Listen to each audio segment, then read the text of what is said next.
Thank you for joining us. This is the third of our series of four panels for the annual CSIS South China Sea Conference. This panel, we're going to focus on dispute management. So we've got three great speakers. The first two, for those who weren't able to join, included a general update on the South China Sea, and then our last panel brought together a team of lawyers to talk about the details. This time, we have a more policy focus, and so we're moving from potential dispute resolution to discuss concrete dispute management in the South China Sea. Before we get started, let me point out that this is a public event. Everything that's going to be said is on the record. When we move into Q&A, we welcome all your questions, but we're going to be using the Q&A function in Zoom. So I would ask that when you type in your questions, you please identify yourself and your organization so that our speakers know who they're addressing. I also want to thank our supporters. The entire series is being made possible by the universities, by the embassies of New Zealand and of Japan in Washington, D.C., as well as the Foundation for EC Studies in Vietnam, and general support to CSIS. I think that's all my housekeeping. So let me go ahead and introduce our three speakers, who will just go in alphabetical order, and then we'll move into Q&A. So first, we're going to hear from Amanda Xiao. Amanda is the China project manager for the Center for Humanitarian Dialogue. She coordinates all of the China-related programming for HD, including their South China Sea project. Amanda's normally based in Beijing, but because of the odd times we're all living in, she's currently working out of Los Angeles. Then we'll have Ivy Kwek, who is the research director at Research for Social Advancement and a former special functions officer to the Deputy Minister of Defense of Malaysia. Ivy's worked in various policy advisory and governmental affairs roles for international organizations and in the diplomatic circle. And finally, we'll have Dr. Greta Nabs-Keller, who's a research fellow for Southeast Asia and the Indo-Pacific at the University of Queensland Center for Policy Futures, where she focuses on Southeast Asian states, how they are managing major power contests in the Indo-Pacific, and what that means for Australia's foreign policy. I will point out that this is the first time we're trying to have four speakers from four different time zones. So the one thing that we all have in common has been the need to caffeinate before we get started. So apologies in advance if anybody makes any snafus. And with that, let me start with Amanda.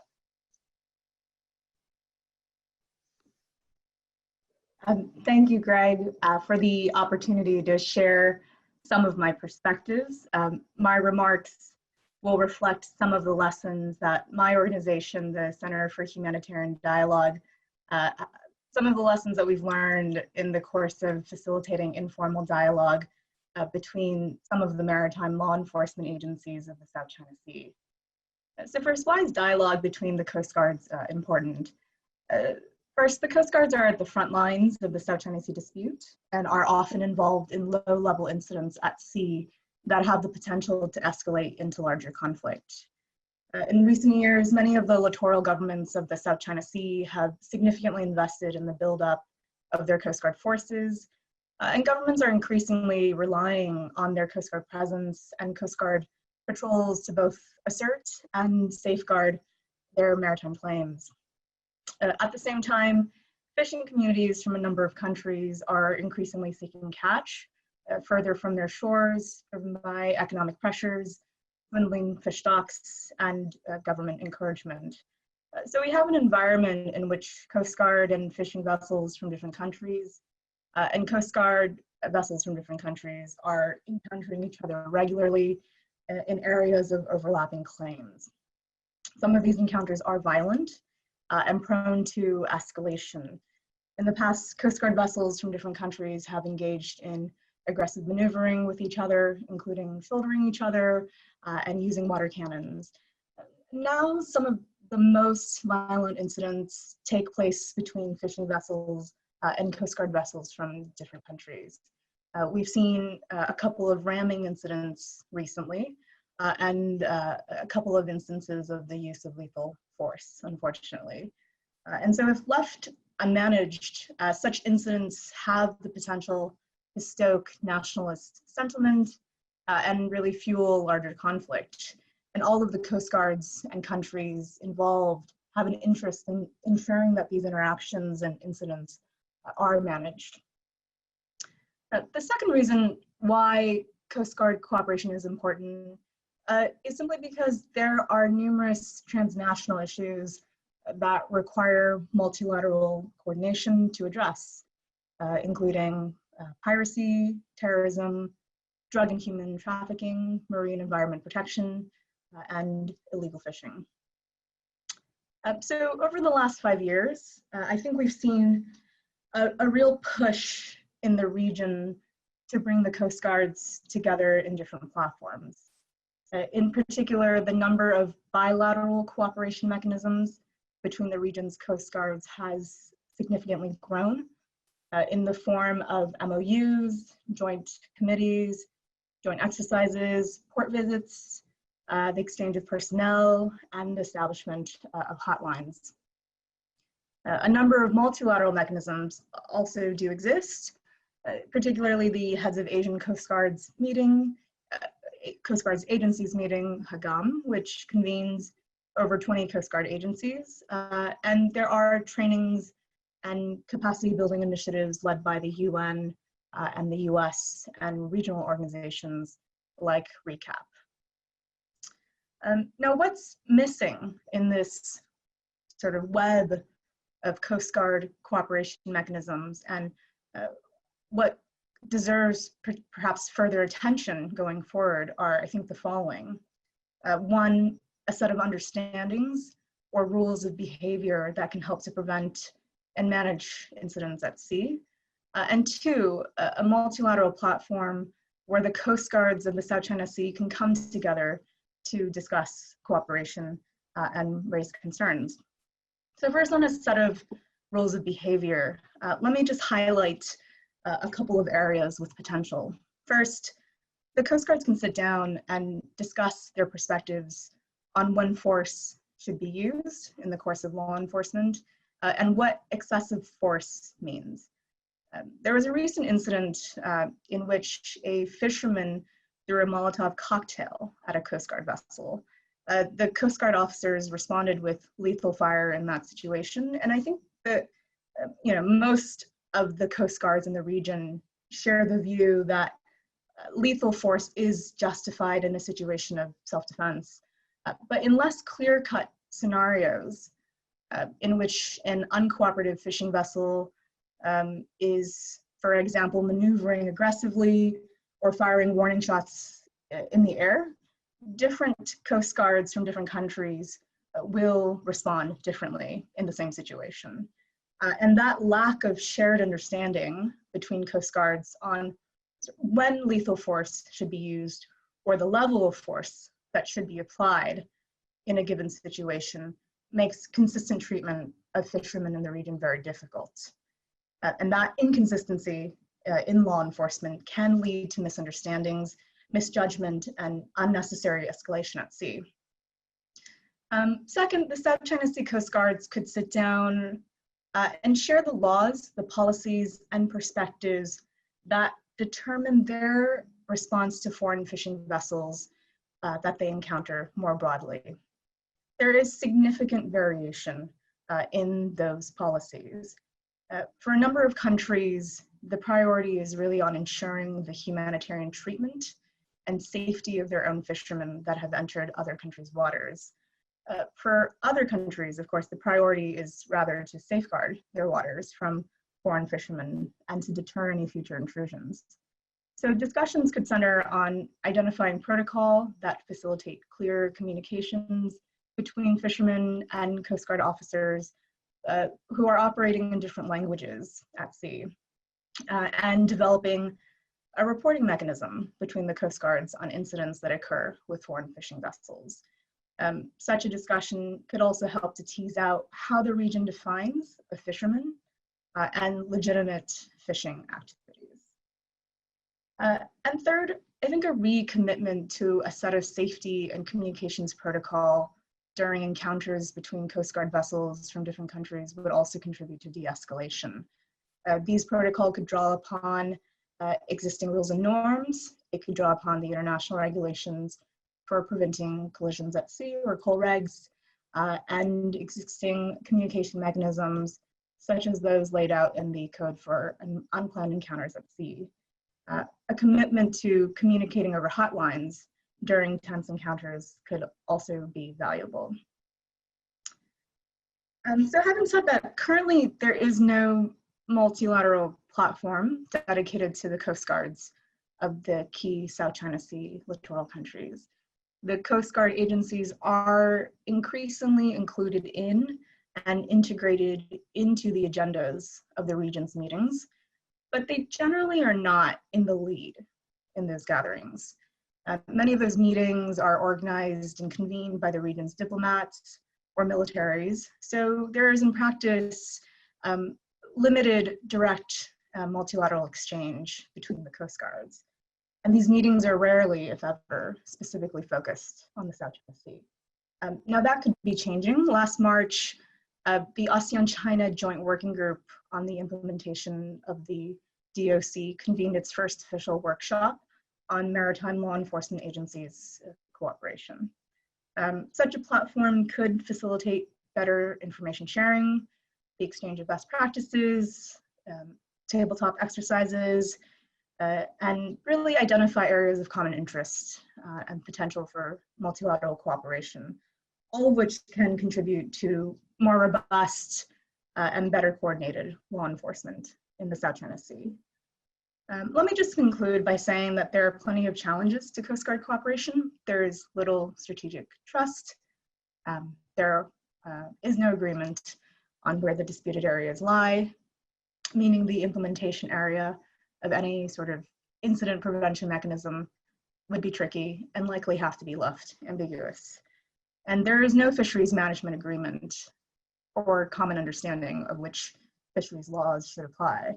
And so what that means is that any understandings or incident prevention mechanisms that are reached, they're unlikely to be extremely detailed in substance and will probably look more like a statement of principles. And any consensus will take time to forge. However, the process of getting to that consensus, that dialogue itself, I think remains important because it does create opportunities for the Coast Guards to raise concerns about unsafe practices that take place at sea and to seek transparency around each other's procedures and policies. So let me leave it at that, and I'm looking forward to the discussion. Thanks, Amanda. Next, we'll turn to Ivy Queck. Hi, everyone. Good morning for all of you in the United States, and good evening to the rest of you from this part of the world that I'm currently in. Thank you, Greg, for inviting me, and for Greg and CSIS for inviting me to share my perspective, and as well as for me to hear yours. I'll be sharing from the Malaysian perspective on South China Sea and the dispute management. And before I start, I'd just like to throw in a quick caveat to say that all the opinions are solely mine and it does not reflect any official Malaysian stance, nor that of my employer. So South China Sea has been one of the most crucial and long-standing security concerns for Malaysia, being the borders in between the two landmasses of Malaysia. In South China Sea, Malaysia faces both traditional and non-traditional security challenges. Malaysia has territorial disputes with China, Vietnam, Philippines, and Brunei, and also faces a series of challenges in terms of illegal fishings as well as transboundary crimes. 2020 has been a very eventful year, if I can say so, both on land and at sea.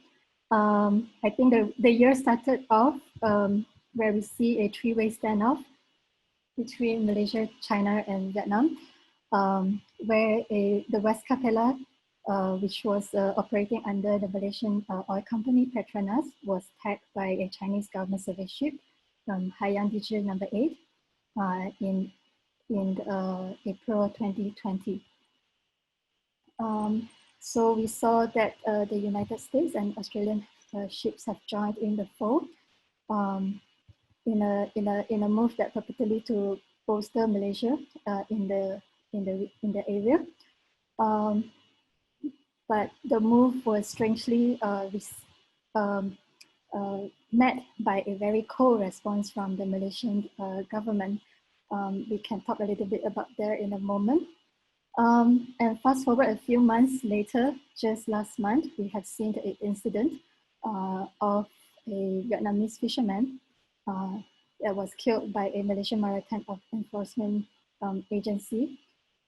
And the IRU fishing issue has also been a very long-standing problem for Malaysia. And it's estimated that every year Malaysia lose out 6 billion ringgit to illegal fishing. We have also seen a change of government in March. The new government is headed by Prime Minister Muhyiddin Yassin, which was a former ally of the former Prime Minister Tun Mahathir. And right now we have as Foreign Minister Hishammuddin, who used to be the Defense Minister in the past. It is also worthwhile to note that the Malaysian government has made a submission to the United Nations last month on a remaining portion of the continental shelf, and this is a continuation of the effort of the submission that was done to the UN in December 2019.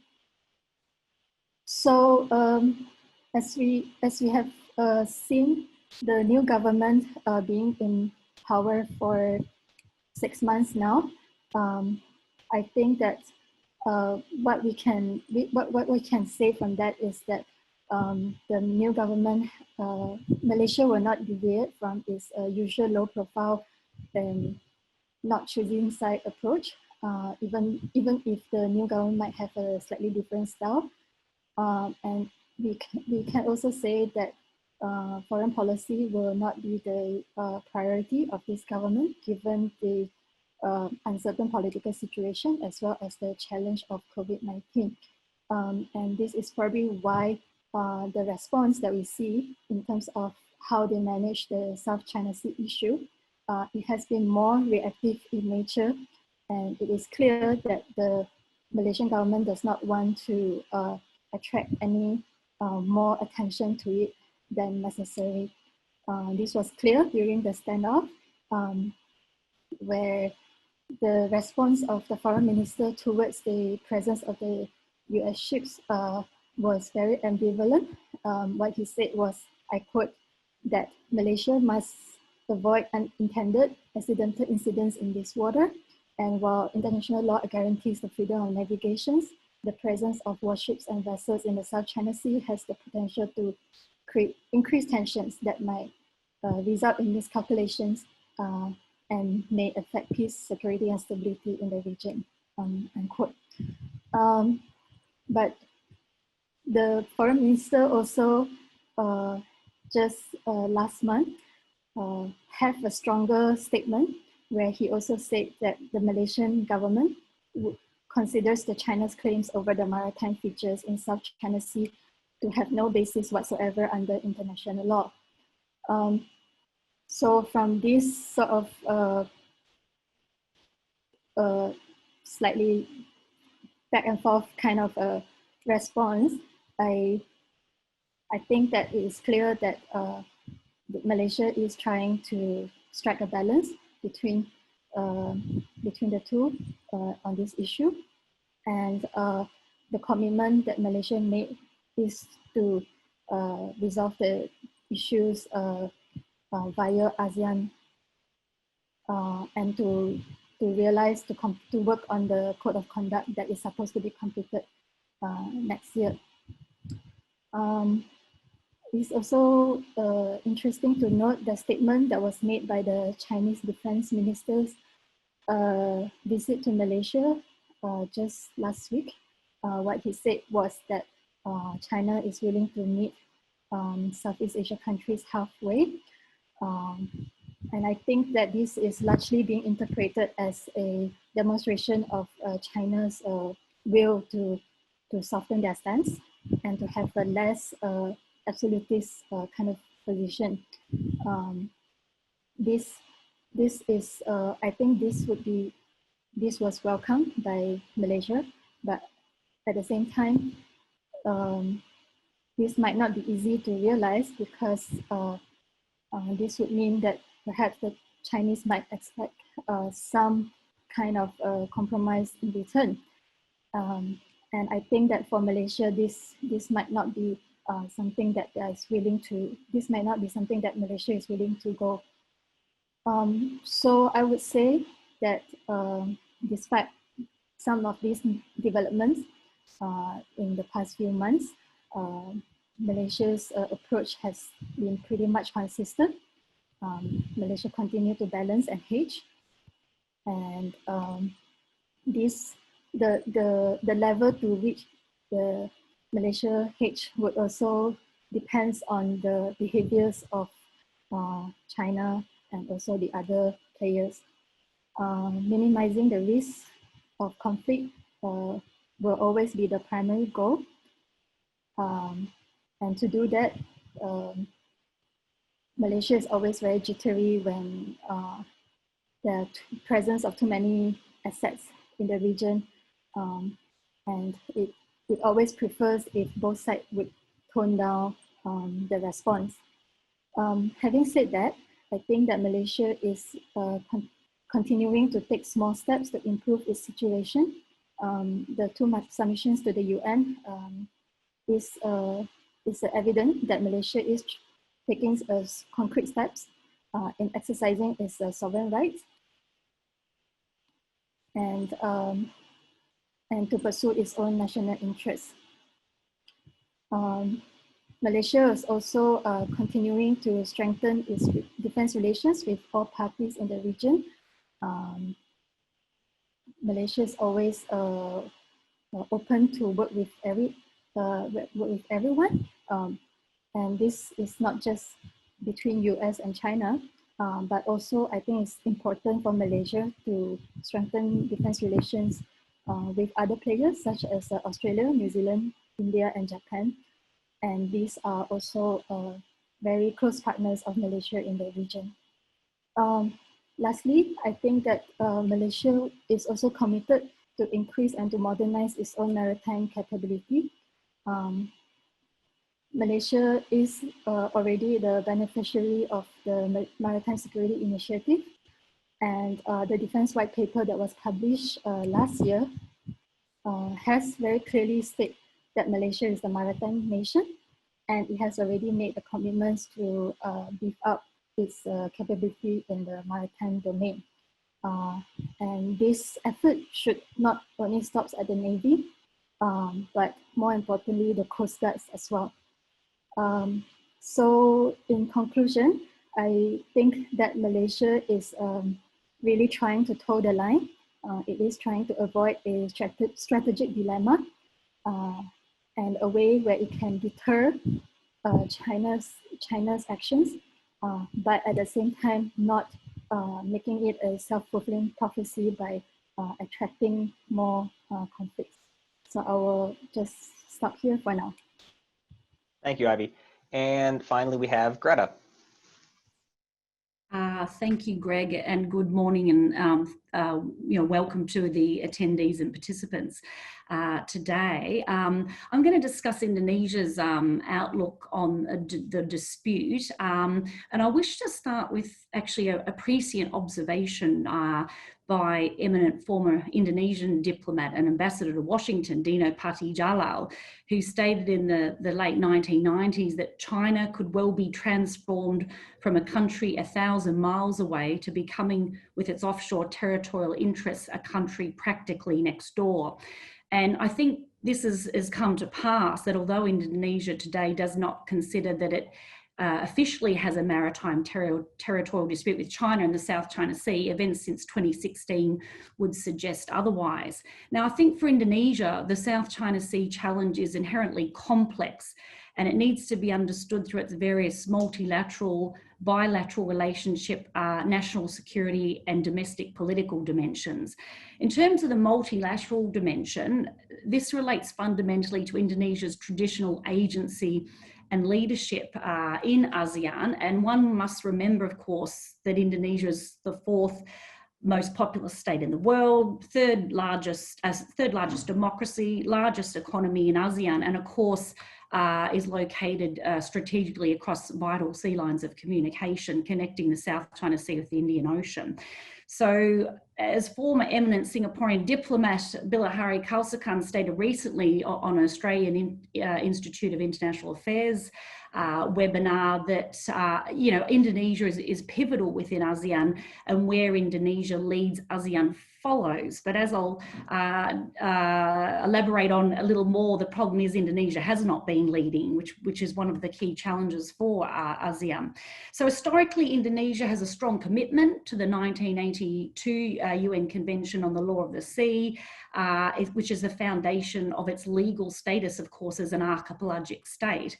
And also, of course, through the intellectual contributions of former Foreign Minister Mokhtar Kusumaatmadja and, of course, maritime law scholar Hasim Jalal. So from Indonesia's carriage of the series of informal workshops on managing potential conflicts in the South China Sea, commencing in 1990, to the role played by Indonesian diplomats in drafting the Declaration of Conduct of Parties in the South China Sea, which was supposed to precede a binding ASEAN-China Code of Conduct, Indonesia has traditionally played a leading role in ASEAN with regard to dispute management with China. As I inferred, under President Joko Widodo or Jokowi, Jakarta has not demonstrated the same leadership on the South China Sea issue within ASEAN in comparison to, say, the Susilo Bambang Yudhoyono years. And one only has to think or recall the events around the 2012 Phnom Penh ASEAN ministerial meeting, which saw former Foreign Minister Marty Natalegawa, engaged in shuttle diplomacy to regional capitals in a bid to save consensus after the meeting, which failed for the first time to issue a joint communique. So this is evidence of Jakarta's previous investment in and determination to lead ASEAN on South China Sea matters. For Indonesia, the national security dimensions of the South China Sea issue are principally associated with the increasing encroachment of Indonesia's maritime territorial sovereignty by China Coast Guard-led fishing fleets in Indonesia's exclusive economic zone, north of its South China Sea located Natuna Islands, where China's 9-dash line intersects. Some of you will recall in December and January, there was the protracted or prolonged presence of up to 63 Chinese fishing vessels led by China Coast Guard vessels in Indonesia's Natuna waters over a period of weeks there. So Indonesia's threat perceptions are amplified by Beijing's increasingly bold claims to traditional fishing grounds and legitimate rights and interests in relevant waters from 2016, which has been met with strident refutations from Indonesia's Foreign Ministry, Kemlu. So in response to such Chinese claims, in January, Kemlu issued a statement, and I quote, that Indonesia did not have an overlapping jurisdictional claim with China, and that Indonesia would never recognise China's 9-dash line claim, which contravenes both the United Nations Convention on the Law and Sea and the 2016 UNCLOS tribunal ruling. So understanding the link between defence and economic development in Natuna waters, Indonesia's pursued a joint development activities with Japan, respect to investment in fisheries, tourism and energy. In June 2020, Maritime Affairs and Fisheries Ministry, Edi Prabowo, announced a rupiah 1.4 billion, approximately US 68 million investment in capture fisheries and aquaculture. But it must be said that the lack of access to markets, cold storage and financing has long impeded the substantive development of the fisheries sector in Indonesia.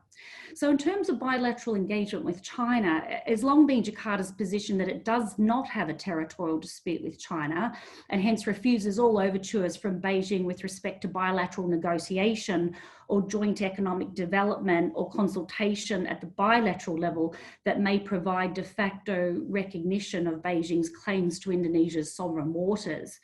Moreover, the South China Sea issue, of course, has salient domestic political dimensions, which perhaps differentiates Indonesia from other ASEAN states with respect to the South China Sea dispute. So as many of your attendees today would be aware, Indonesia historically has had a very troubled relationship with China. It suspended diplomatic relations with China in 1967 for 23 years. Now President Joko Widodo, or Jokowi, he needs to tread a very delicate line between maintaining close and constructive relations with Beijing for post-COVID economic recovery, with continuities in his infrastructure and economic development agenda, with containing deep anti-Chinese sentiment and anti-communist feeling among certain domestic political constituencies, and particularly among conservative and hardline Islamic circles. So where does this leave Indonesia with regard to the South China Sea dispute today? So while Indonesia has been hedging, as Ivy discussed with respect to Malaysia, has been hedging against China as a strategic threat since the mid-1990s. I think Indonesia, or Jakarta particularly, noted China's seizure of Mischief Reef in 1994. And it's important to understand that China would be unwise to treat Indonesia in the same way as it does, say, the Philippines. The Indonesian Armed Forces, TNI, is the largest, not necessarily the most capable military in Southeast Asia, but it can readily deter or outgun Chinese paramilitary vessels with its F-16 and Sukhoi fighters, submarines and corvettes armed with anti-ship missiles. And these were in fact deployed in January 2020 as part of Operation Combat Natuna Alert in response, as I said, to the protracted presence of Chinese fishing vessels escorted by China Coast Guard. So Indonesia continues to enhance its military deterrence capabilities in the Natuna Islands area. You'll see the establishment of a joint military command, regular large-scale exercises, and enhanced deployment of military personnel and assets. TNI also understands that US presence operations, as we saw recently with respect to the USS littoral combat ship, the USS Gabriel Giffords, to the maritime area around the West Capella drilling ship that Ivy also mentioned, would reinforce Jakarta's ability to protect its maritime territorial sovereignty, but this would not be expressed in public terms, of course. This is undeclared policy terms. The tougher US position on China also means the benefits of enhanced US security cooperation with Indonesia. Think particularly foreign military sales, IMET, the International Military Education Training Program, and of course the resumption of Army Special Forces exercise with Kopassus, which were long suspended over a range of human rights concerns. So in Indonesia's multilateral approach to dispute management, Jakarta remains committed to the ASEAN-China-South China Sea Code of Conduct, although privately diplomats know that the Code of Conduct is unlikely to be binding or to meaningfully constrain Beijing. However, it keeps Beijing at the table talking, so to speak, and noting that the COVID-19 pandemic had delayed some scheduled consultations for this year. However, and getting towards the end of my comments, the key weakness with regards to Indonesia's management of South China Sea matters lies in Indonesia's domestic maritime security capacity and the lack of political will to lead on compelling regional foreign policy and security issues more evident during Jokowi's term in office since 2014. So despite Indonesia's policy commitments in 2014 on a global maritime fulcrum and the 2017 Indonesian ocean or sea policy, problems remain with respect to the lack of effective Coast Guard capability, the continuing overlap of agency responsibilities, and ongoing intra-bureaucratic rivalries which thwart enhanced maritime security coordination. And in terms of political will, the deleterious impacts of COVID-19 have buffeted Indonesia's economy. The Indonesian government under Jokowi's leadership is now less focused on foreign policy and strategic issue and remains distracted by the need to prioritise vaccine development, which is currently doing through a partnership between PT Bio Farma and Sinovac Biotech, and to stimulate the economy, the latter which depends, of course, heavily on Chinese capital as Indonesia's largest trade partner and second largest source of FDI. So just in summary, Greg, and for the attendees, for Indonesia, the escalating strategic rivalry between Washington and Beijing, and not to mention between Beijing and a host of other resident Indo-Pacific states that I can certainly attest to in Australia, where we see the bilateral relation with China seemingly deteriorate by the day, not to mention India. But this escalating strategic rivalries, of course, undermines the strategic function of ASEAN as a buffer against external powers, and hence reduces Indonesia's strategic autonomy and policy room to manoeuvre. So although Foreign Minister Retno Marsudi stated last week at the 53rd ASEAN ministerial meeting that Indonesia does not want to get trapped, I quote, in US-China strategic rivalry, in reality, Indonesia cannot escape these intensifying rivalries and faces an important test of its regional leadership mettle. So just in conclusion, it is my view that Beijing still risks serious miscalculation if it continues to violate Indonesia's maritime territorial sovereignty.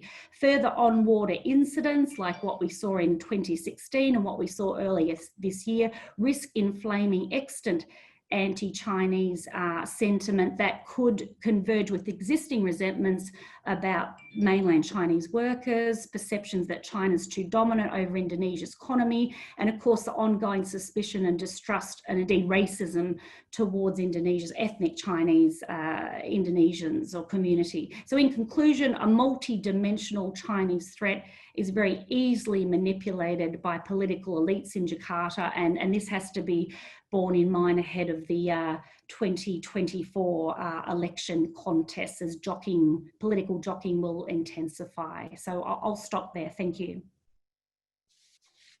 Thank you, Greta. We're going to go to the audience in just a couple minutes, and I'd again ask, if you have a question, please identify yourself and your organization when you type it into the Q&A. Before we jump into the queue, though, I'd like to ask a follow-up to Amanda. There are a lot of efforts underway, some more successful than others, on Coast Guard to Coast Guard cooperation, most of them in some way under the ASEAN umbrella, or, ASEAN single point of contact for maritime instance, things like that. China is the odd man out, or is kind of invited as the outsider. What is your sense of China's role and its sincerity in these efforts? And do ASEAN claimants believe that China is serious about Coast Guard to Coast Guard cooperation? Yeah, thanks, Greg. So you're right. A lot of this sort of multilateral Coast Guard interaction and coordination takes place under the ASEAN umbrella, but a fair amount takes place in settings that are inclusive of China as well. And so by that, I'm referring mostly to sort of ASEAN regional forum meetings that take place. Increasingly, maritime law enforcement has really become a more popular, let's say, topic in some of those meetings in recent years. And of course, China, but not just China, but a number of other external and interested countries also sit in those meetings. I think the question you asked, though, is certainly something that a number of countries have considered. There have been efforts to establish, to really get going an ASEAN Coast Guard Forum, and that is sort of ongoing. And there has been thinking around the way in which China can be brought in eventually down the line if such a forum is set up. And of course, the last example I would point to is just, I mentioned this briefly in the remarks, but there seems to be a growing interest in discussing Coast Guard cooperation under the sort of umbrella of the consultations on the COC and the DOC. And so we see that in references to maritime law enforcement cooperation in sort of leaked drafts of the Code of Conduct, or the single draft negotiating text. There's a number of references to maritime law enforcement cooperation sprinkled throughout that document. And there was a meeting that took place last year that for the first time brought together the Coast Guards under the auspices of the joint working group that consults on the COC. So there are a number of efforts that go on in which China is included. I would say, as a last piece, that of all of the countries, I think China is actually most actively pursuing Coast Guard diplomacy with some of the countries. We see China has really been making a push for establishing bilateral cooperation mechanisms with the other claimants and with the other littoral countries. And so far they've been successful, and there's relatively robust mechanisms in place with the Philippine Coast Guard and the Vietnamese Coast Guards. And I know that there is likely interest in expanding upon those bilateral mechanisms. Great, thanks, Amanda. All right, let's hop into the audience questions. And the first is, I'm going to bundle together several, because given the timing, we've gotten quite a few about ASEAN in the recent ASEAN ministerial meeting in the ARF. So David Camero with Sciences Po and the Vietnam National University in Hanoi asked whether or not any of the speakers see any conclusions or lessons we should draw from the recent ASEAN ministerial meetings and the statements. We also had similar questions from Butang and from Shayla Brown, who asked more generally about recent ASEAN statements. So we've had a number of ASEAN statements going back to the delayed ASEAN Leaders Summit a couple months ago. And I know we all like to kind of pore over individual words that shift in these statements that may or may not be significant. So whoever wants to start, I mean, are we seeing some teeth from ASEAN, or is this the same that we've seen for the last quarter century? Greg, I'm happy to lead off there.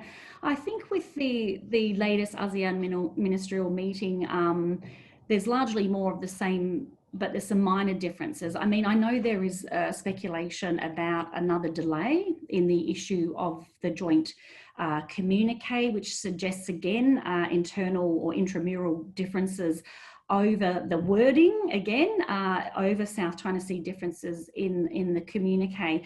My sense is that US's tougher position with respect to China on the South China Sea has emboldened ASEAN states to some degree. But of course, as I mentioned about certainly Indonesia's Retno Marsudi's statement, the foreign minister, you know, there's real concern about getting caught up in this increasing strategic rivalry, which is going to be very difficult to avoid.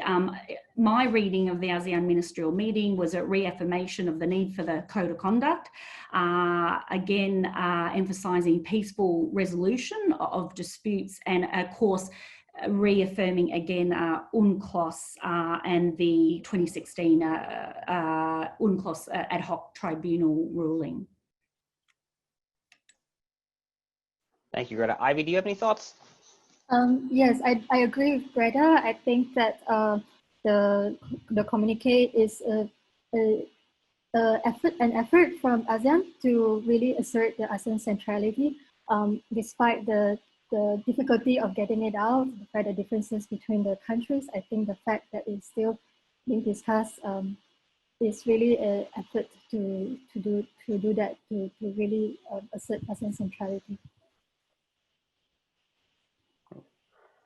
All right, let's pull another question. We have Sam Chittick, who's the Asia Foundation country rep in Manila. Sam has a question for Amanda. He wants to know if there is a relevant model for multilateral Coast Guard cooperation outside of ASEAN that you think is particularly relevant or has lessons to offer here in the South China Sea. Yeah, sure, and that's a really good question. The answer is yes. There are a number of Coast Guard forums and cooperation mechanisms that exist that the South China Sea could draw upon. The ones that sort of immediately come to mind are one, the North Pacific Coast Guard Agencies Forum, just to the north of the South China Sea. And there you really see a number of Coast Guards cooperating and conducting combined operations. And so that's a really robust form of cooperation. Another one that might be interesting is the Baltic Sea region border control cooperation. And that includes maritime cooperation between the law enforcement agencies of Russia and some of its neighboring countries. So in terms of a model in which it's a sort of a bigger country, a major power in a region with its neighboring states, and that's one that one could look to try to emulate. So those are two potential examples to look to. And I wanted to just also jump in on the last question, not particularly from the ASEAN perspective, but to actually point to a couple of things that jumped out in sort of Wang Yi's statement in the East Asia Summit at the foreign ministers meeting. And I think what's interesting about the statement is that, you know, this is the first time in his statement, Wang Yi makes 3 points. And one of the points is that he is rejecting the idea that the 9-dash line represents a claim that that the waters within the 9-dash line represent the internal waters and the territorial waters of China. And so that is something that I don't think that's a shift in position for China necessarily, but that is, I think, the first time that we've seen someone at the level of Wang Yi say this in a public forum. And it is significant that he chose to say something like this before an ASEAN audience. And so, I think we do see, I think Ivy had mentioned as well some of the rhetoric that came out of the Chinese defense ministers' meetings in Malaysia. I think we are seeing a China that is, I think, trying to demonstrate a responsiveness to some of the concerns that they are hearing out of ASEAN. Thanks, Amanda. Well, let's give the good entree to a couple of questions we got on fisheries and environmental concerns that speak to Chinese sincerity. So Drake Long, who's with Radio Free Asia and formerly with ANTI, asked how sincere the panel thinks China is when it comes to IUU fishing and the possibility of multilateral regional fishery management, which is a perennial issue that the Filipinos bring up and rarely get any buy-in, not just from China, but from the rest of ASEAN. And then we have Trevor Nielsen, who asked a related question about environmental destruction. So from overfishing and island building, how much willingness, political will is there in the region to multilaterally work on environmental conservation before we have a cascade of fish stock collapses in the next couple of years? Anybody want to jump in first?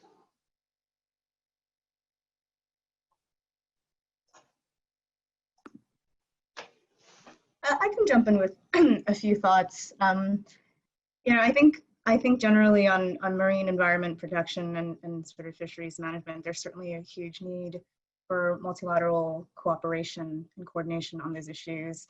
The clock is really ticking on that.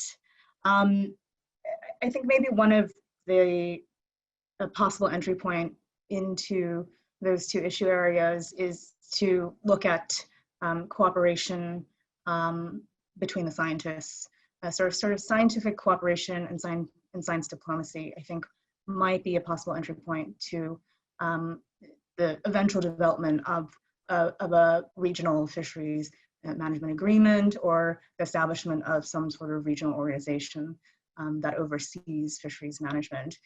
And the reason I point to that is I think there's sort of, it's become conventional wisdom that the fish stocks of the South China Sea are on the brink of collapse, that biodiversity in the South China Sea has been sort of irreparably harmed, but there's not actual scientific consensus on exactly the level of harm and sort of what that actually looks like from a scientific perspective.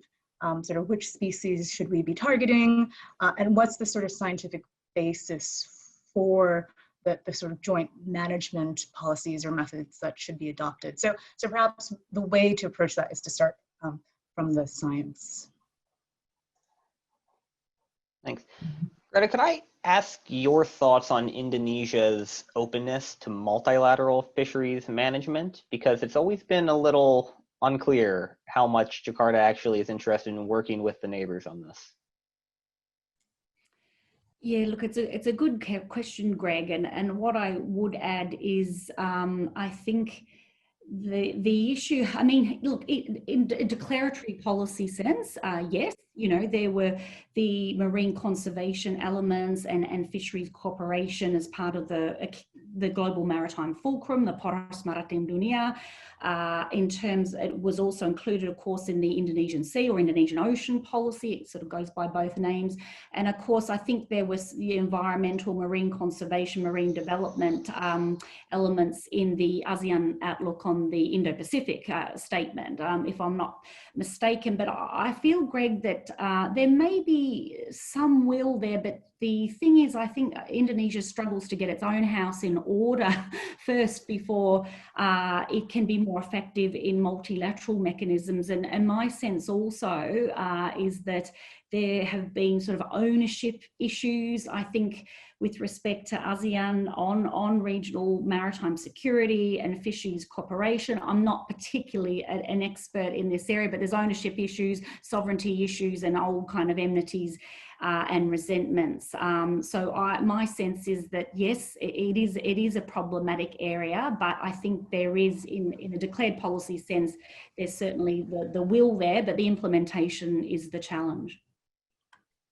Thanks.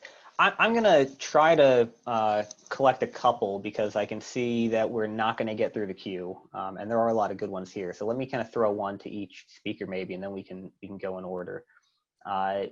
Ivy, maybe this one goes to you. We have John Grady with UNI News who asked how, I think what he's getting at is how receptive Southeast Asian states, and I think particularly Malaysia, given recent events, would be to more outside FONOPs and exercises and capacity building, right?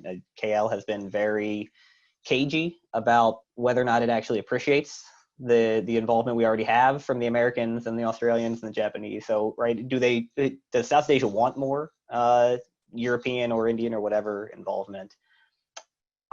We have a question for, this is clearly for Amanda from Ashley Bartlett, the State Department, who asks, what do we do if certain coast guards and certain fishing fleets aren't interested in de-escalation or are being used intentionally to promote violence? And I think clearly that's a reference to China and the maritime militia and the kind of dual use that the CCG plays in the South China Sea.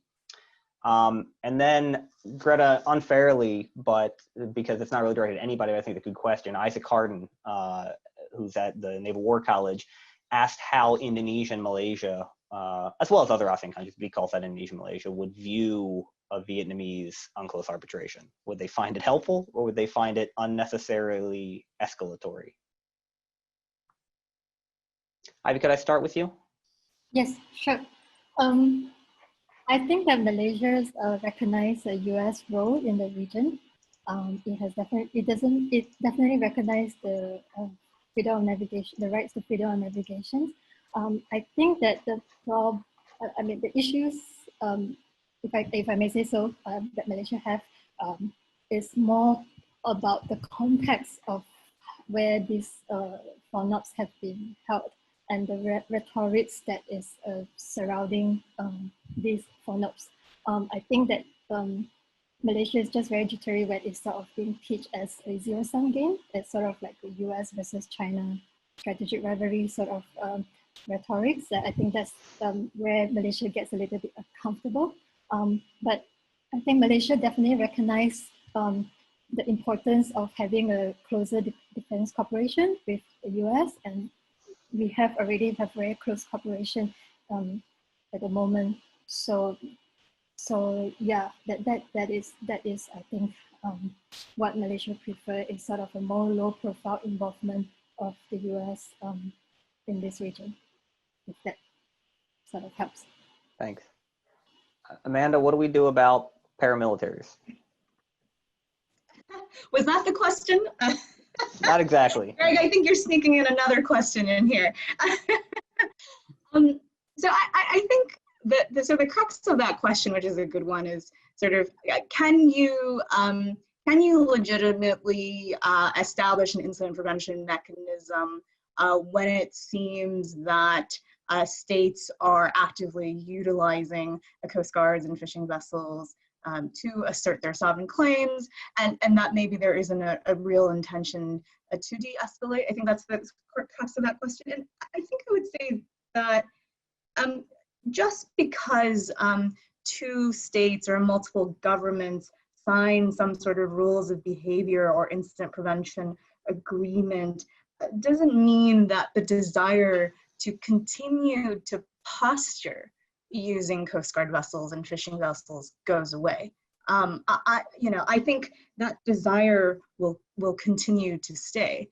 But what it essentially means is that that continued posturing and interactions at sea are better managed and hopefully more professional and more predictable. So it simply injects a degree of hopefully operational certainty or clarity into continued political posturing. And there are good historical examples for this. The INSEE of 1972 that was signed, that didn't see the end of sort of the use of naval vessels to posture at the height of the Cold War. That continued to take place. Nevertheless, the agreement served as an important means of ensuring there were regular communications, a means of lodging complaints to each other, and also of ensuring a degree of sort of professional behavior at sea. Greta? Yeah, look, in response to Isaac's question about how, I can't speak for Malaysia, of course, and with Indonesia, I can hazard a guess. I haven't had a specific conversation, obviously, with Indonesian colleagues on this, but with regard to how Indonesia would view Vietnamese UNCLOS arbitration, similar, presuming Isaac's questions, similar to the Philippines case of Vietnam, lodged a case with the UNCLOS tribunal, similar to the 2016 ruling. I think from Indonesia's view, Vietnam's leveraging legitimate international legal mechanisms, but I think they would be mindful that an unfavourable decision against Beijing might antagonise China further. So I guess in some senses, Jakarta would prefer a successful code of conduct and further negotiations on that more broadly. But I think, certainly Indonesia, very much a proponent of the rules-based order, international law, so I certainly don't think they'd have any strong objections in declared policy terms. Thanks. We're almost out of time, and it's especially late for Greta, so let me give the last word to Charlie Brown, who is with Booz Allen and US Pac Fleet out of Singapore. Charlie asks, what is going to be the greatest risk in the year ahead in the South China Sea? Fishing conflicts, disruption of oil and gas operations, or humanitarian refugees? He calls out the example of Rohingya, both people obviously heading to Indonesia and Malaysia in particular. So maybe we can run through whoever wants to cast their vote for the most worrying trend of the year. Since it's so late here, I'll jump in first, Greg. I think it's actually none of the above. I actually fear that it's the risk of a military clash, particularly between the US and China in the South China Sea. That might start with a conflict or contingency with the Philippines or Vietnam, but I don't think that we can discount, I'm not necessarily saying a war, but a military clash, a military incident between the US and China and the severe reverberations that would have for the region. Thanks. Ivy? It's a really hard question. So I am struggling to choose. I think that these are all going to be the challenges in the coming years. I think I just want to add that despite all the disputes, which we know that it's going to take a long time to ever get, if ever, to be resolved, there are a lot of common interests between countries in Southeast Asia and China, and as you have already pointed out, these are some of the challenges that we are facing. So I think it will be good if Southeast Asia countries and the regional players to actually come up with more mechanisms to actually resolve some of these lower hanging fruit, some of the less sensitive topics that we can work together that is good for the region. And at the same time, this will actually help to build the trust, the strategic trust that we are so lacking at the moment. Thanks. Amanda, do you have any last thoughts? Yeah, I think, so Greta said exactly what I think is probably the biggest source of instability in the near term in the South China Sea, which is that given the increased presence of warships and military aircraft of both the Chinese and the Americans, there is just a greater likelihood for an accidental collision or an incident that might escalate to a point that I think neither side really wants to see take place. So the risk of a sort of unintended incident that then escalates into something much bigger. Great, thanks. Well, we are right at 10 a.m., 10:01, we missed it. Let me close us out there. Thanks to the panelists for joining us, especially those who stayed up late or got up ridiculously early like Amanda. Thank you for everybody who joined to watch today. If you have more follow-ups, I know we couldn't get through the whole queue, send us an email, tweet at us. We will have the recording up on YouTube or csis.org in the next 48 hours or so. And please look for the invitation for our fourth and final panel in this series, which will be in October. Thank you, everybody. Have a great day.